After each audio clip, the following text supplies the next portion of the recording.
Look at you.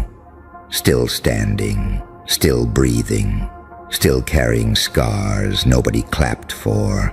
That's cute, because they really thought those scars meant you were finished. They thought every time you stumbled, every time you got ignored, every time your chest got tight, and your mind started whispering that ugly little sentence, "Maybe I'm not enough." They thought that was proof. Proof that you were weak. Proof that you were done. Proof that you were exactly who they said you were. But that's the part that makes this whole thing hilarious. Because every failure you took, yeah, that was the hook. And they bit hard. You need to understand something that most people never figure out. There are two kinds of pain in this world. The first kind breaks you because you think it means something about your worth. The second kind builds you because you finally realize pain is information. That's it. Information, data, feedback, a brutal little message from life saying, "This angle doesn't work. This person is fake. This room was never built for you. This version of you is too small for what's coming." But most people panic when pain shows up. They fold. They make the pain their identity. They say, "I failed, so I must be a failure." That's where they lose. That's where you become dangerous, because the moment you stop treating failure like a verdict and start treating it like bait, everything changes. Now every awkward silence in the room becomes useful. Every rejection becomes useful. Every betrayal becomes useful. Every fake friend becomes useful. Every day they overlooked you becomes useful. Every time they laughed when you were down becomes useful. You know why? Because people expose themselves when they think you're losing. That's the beauty of it. When people think you're finished, they get comfortable. They get sloppy. They start talking too much. They stop hiding who they really are. They reveal the disrespect. They reveal the envy. They reveal how badly they needed you to stay small, just so they could feel big for 5 pathetic minutes. And that is priceless. Because now you can see clearly. Now you know who claps for your comeback and who gets quiet when your life starts turning around. Now you know who loved you and who just loved being above you. Now you know who was praying for your healing and who was secretly entertained by your pain. See, that failure didn't just hit you. It uncovered everybody. That wasn't your destruction. That was your filter. That was your net. That was life dragging every snake into the light. And let's be honest, some of your biggest growth didn't come from love. It came from humiliation. It came from those moments that made your stomach drop. That message you never got back. That opportunity that vanished. That one room where they looked through you like you didn't exist. That day you tried your hardest and still got treated like you were disposable. That stuff changes you. It does. But not always in the way people think. Sometimes it hardens your jaw. Sometimes it teaches you silence. Sometimes it kills the version of you that kept begging to be chosen. And good. Let that version die. Let the needy version die. Let the desperate version die. Let the version of you that kept explaining your value to people who were committed to misunderstanding you die screaming if it has to. Because the truth is, some of your failures were not interruptions. They were surgeries, painful, messy, unfair, deep, but necessary. You were too attached to being liked, too attached to being understood, too attached to getting immediate results, too attached to proving yourself to people who never had the range to recognize greatness unless it came pre-approved by a crowd. So life stepped in and said, fine, lose publicly, lose badly, lose in a way that burns your pride right out of your bloodstream. And when it's over, we'll see what's actually left inside you. That's what they never understand. They see you lose and think the story is over. They don't realize some people become lethal after heartbreak. Some people become focused after rejection. Some people become disciplined after embarrassment. Some people become unrecognizable after being counted out one too many times. And you are not the kind of person who gets buried by a bad chapter. You are the kind of person who studies the chapter, rewrites the language, comes back speaking a whole new dialect of power. You know what really scares people? It's not your confidence when everything is going well. Anybody can look calm when life is soft. Anybody can smile when their phone is blowing up. Money is clean, love feels easy, and the room is finally giving them respect. That's not rare. What scares people is when life hits you in the mouth and you come back quieter, sharper, less emotional, less available, more intentional.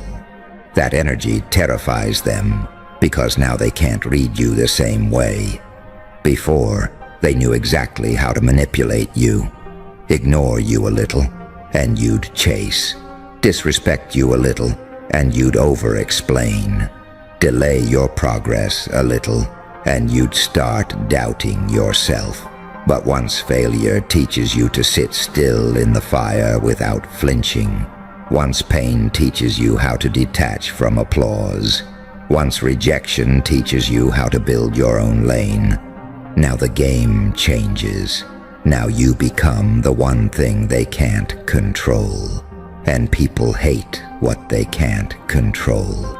They hate the version of you that no longer panics.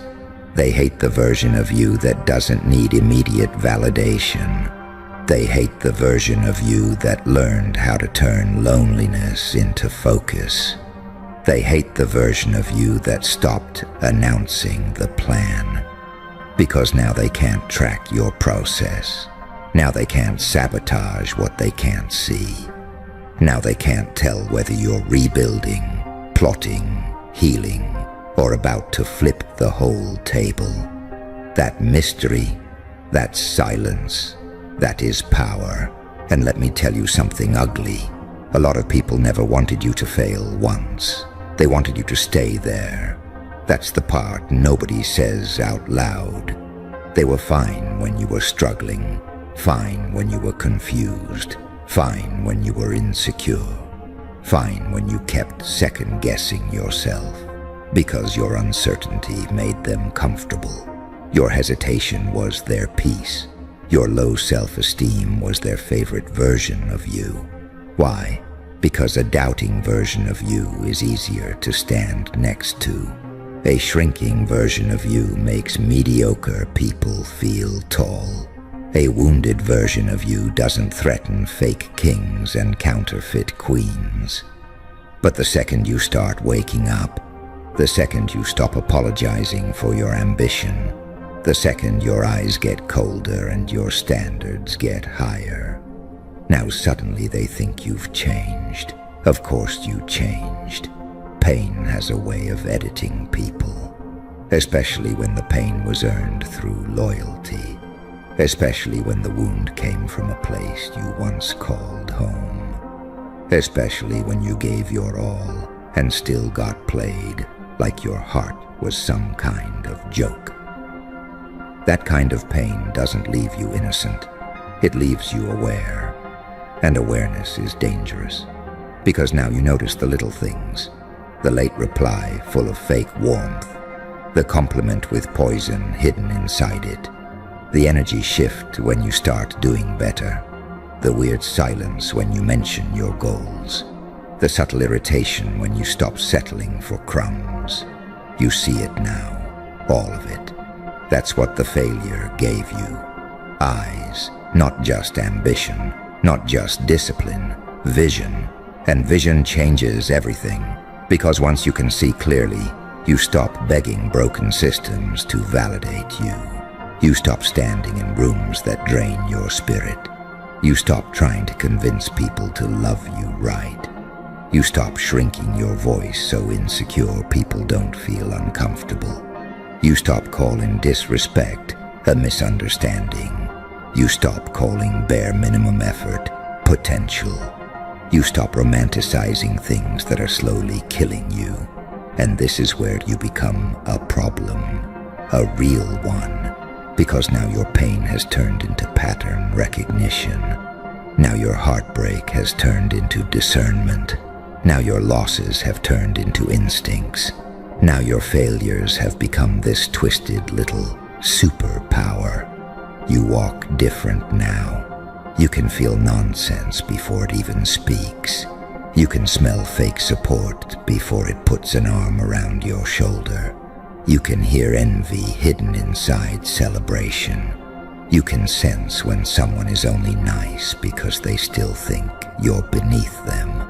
And once you see that, once you truly see that, something in you stops being so nice.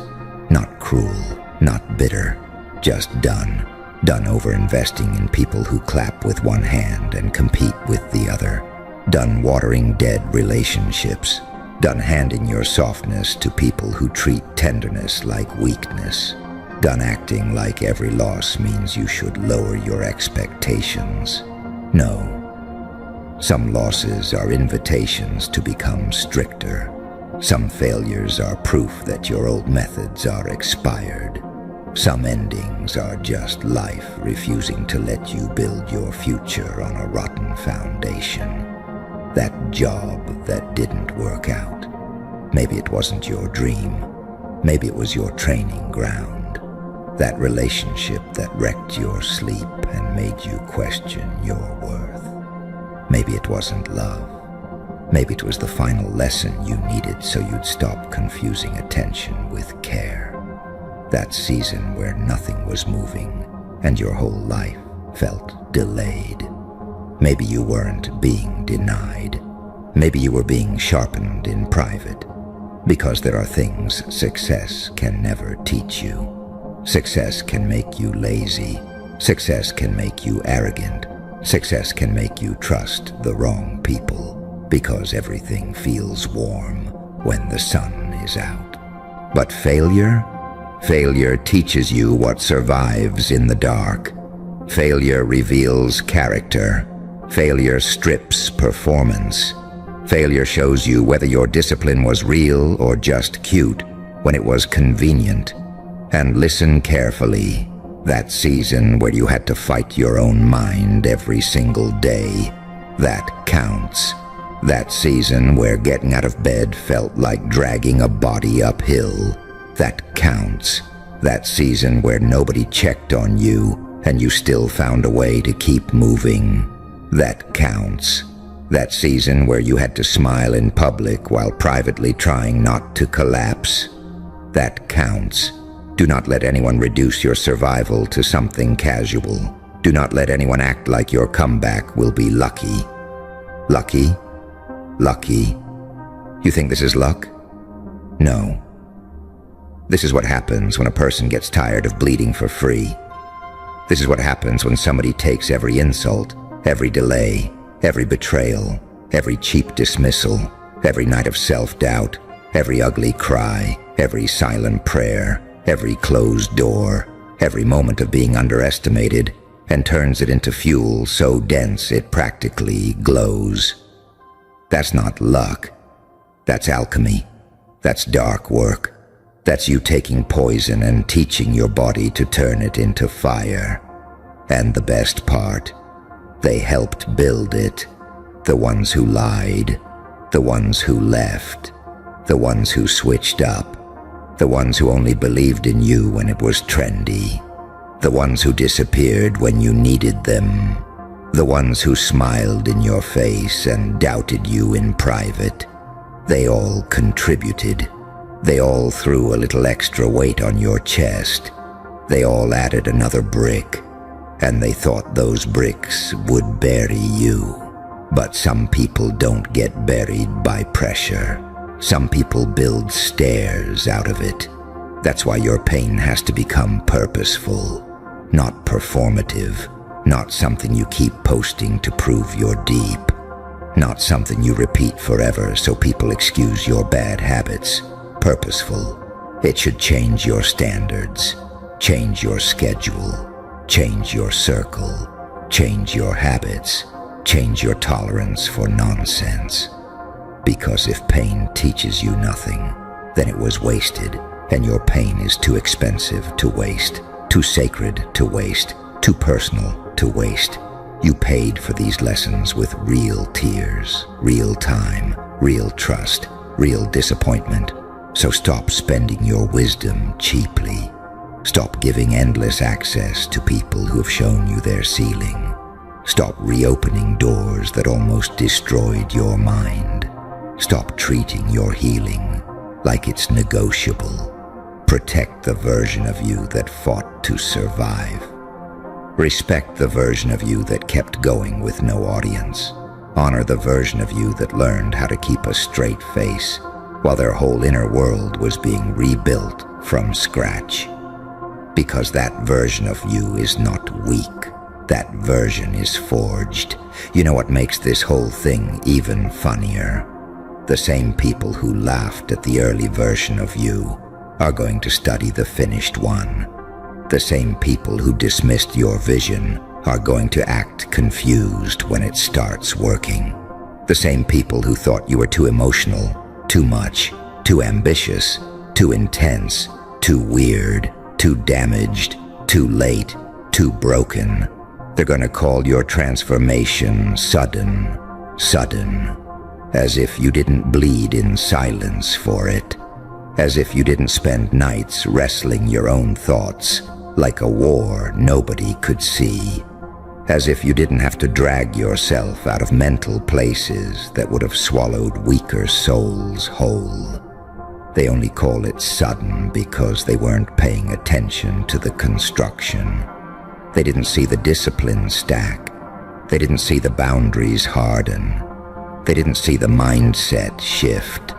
They didn't see you stop needing rescue. They didn't see you learning how to self-regulate, self-respect, self-correct, self-rebuild. They only saw the old you disappear. And now they're staring at this upgraded stranger wearing your face. Good. Let them stare. Let them wonder what happened. Let them try to decode the new energy. Let them replay old moments in their head and realize they completely misread you. Because that's the reward. Not revenge, not noise, not screaming. Look at me now. No. The reward is becoming so real, so grounded, so sharp, so disciplined, so internally anchored that your existence itself starts confronting people. Your standards confront them. Your peace confronts them. Your focus confronts them. Your refusal to settle confronts them. Your silence confronts them. And your growth is a mirror, a brutal one. Because when you rise, people are forced to face what they did with the same 24 hours. They're forced to confront the excuses they wrapped around themselves like blankets. They're forced to watch the person they underestimated outgrow the cage they were secretly hoping would hold forever. That's why they get weird. That's why they get distant. That's why they act unimpressed. That's why they downplay your progress. It's not because your growth is small. It's because it reminds them of their own stagnation. So don't shrink to keep anyone comfortable. Don't water yourself down so insecure people can stay relaxed around you. Don't act confused about your worth just because the room has low standards. You've paid too much to become this aware, too much to become this focused, too much to become this hard to fool. And now the real game begins. Now you stop reacting and start selecting. You select what deserves your energy. You select what gets your time. You select what enters your mind. You select what version of yourself gets fed daily. You stop living like life is random. You stop moving like your mood is in charge. You stop handing the steering wheel to fear. Because fear is loud, but fear is stupid. Fear will tell you to stay where it's familiar, even if familiar is slowly poisoning you. Fear will tell you to play small, so nobody judges you. Fear will tell you to delay your purpose until you feel ready. You think ready is coming. It's not. Ready is a myth people use when they're addicted to hesitation. You become ready by moving. You become ready by acting while your hands still shake. You become ready by taking the hit, learning the lesson, adjusting the aim, and firing again. That's how this works. Not perfectly, not neatly, not aesthetically. Messy, raw, awkward, sometimes ugly, sometimes humiliating, sometimes so painful you question everything. But if you keep moving with your eyes open, if you keep learning, if you stop making permanent identities out of temporary losses, then every so-called failure starts working for you. Every one of them. That embarrassing moment toughened your skin. That betrayal sharpened your discernment. That rejection redirected your path. That lonely stretch deepened your relationship with yourself. That delay built patience. That confusion built resilience. That heartbreak built standards. That season of nothing built hunger. And hunger, real hunger, is one of the most dangerous things a person can carry. Not desperation. Hunger. There's a difference. Desperation begs. Hunger builds. Desperation performs. Hunger studies. Desperation needs everybody to see the effort. Hunger will grind in silence until the results speak so loudly it ruins the excuses of everyone watching. That's where you're headed. Into that dangerous territory where your pain is no longer a wound. It's an engine, where your failures are no longer memories that haunt you. They're coordinates, where your losses don't make you curl up and disappear. They make you pay attention. They make you cleaner, sharper, more exact. And once you become exact, life responds differently. Not because the world suddenly got fair, it won't, but because you stop leaking power. You stop wasting energy on people who enjoy misunderstanding you. You stop chasing places that only tolerate you when you're dim. You stop negotiating with your own potential. You stop treating discipline like punishment and start treating it like self-respect. That's when the shift happens.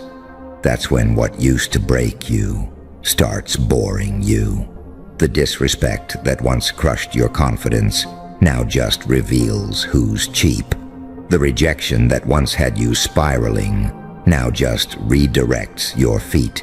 The silence that once made you panic now becomes space to hear yourself think. The loneliness that once terrified you becomes proof that you can survive your own company and still come out stronger. That's the transformation. That's the hook hidden inside the hurt. That's why the people who judged your struggle too early always end up looking foolish, because they saw the pain and assumed it was punishment. They saw the setback and assumed it was the ending. They saw you bleeding and assumed you were weak. They never considered that some people become monsters in recovery. Some people become masterpieces in isolation. Some people become untouchable after life stops being gentle with them.